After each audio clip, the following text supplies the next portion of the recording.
Joe, as far as the team is concerned, 2-7 on the road trip, but what a difference a couple of days make.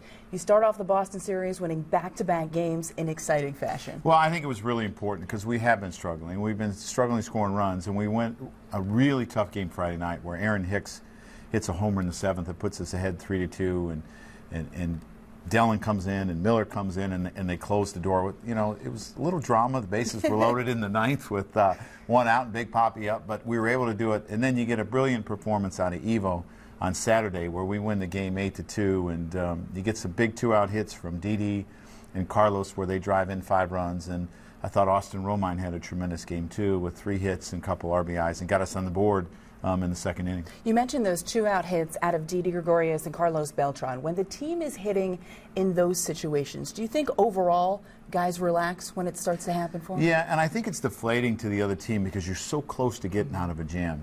We had the bases loaded with 1 out, and we hit a fly ball to right. It wasn't deep enough to score, and Price gets 0-2 on Didi.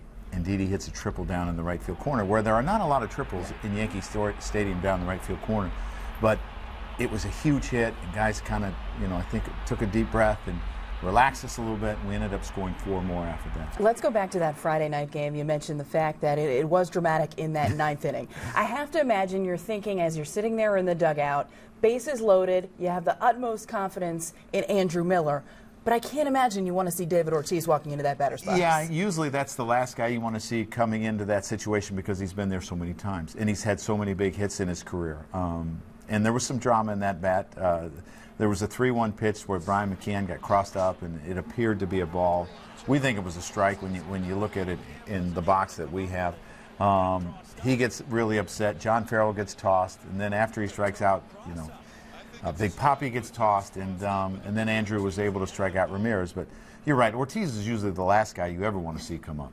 And while that's all unfolding, I mean, it looked like Ortiz could potentially get thrown out. It seemed like the leash was pretty long there. Yes. When that pitch did not go in his favor. Farrell comes out to protect him. Are you in the dugout just thinking, better him than me? I'm glad that's not me on the other side. I'm glad we're on the winning end this time. Yeah, I think I got thrown the night before. So I mean, it happens. It's an emotional game. I thought Ron Copel did a really good job because he didn't throw Ortiz out in the beginning, and it's emotional, and players are going to get emotional, and they're going to get upset, and I don't think we ever intentionally show up an umpire. I don't think, but sometimes our actions, they just come out.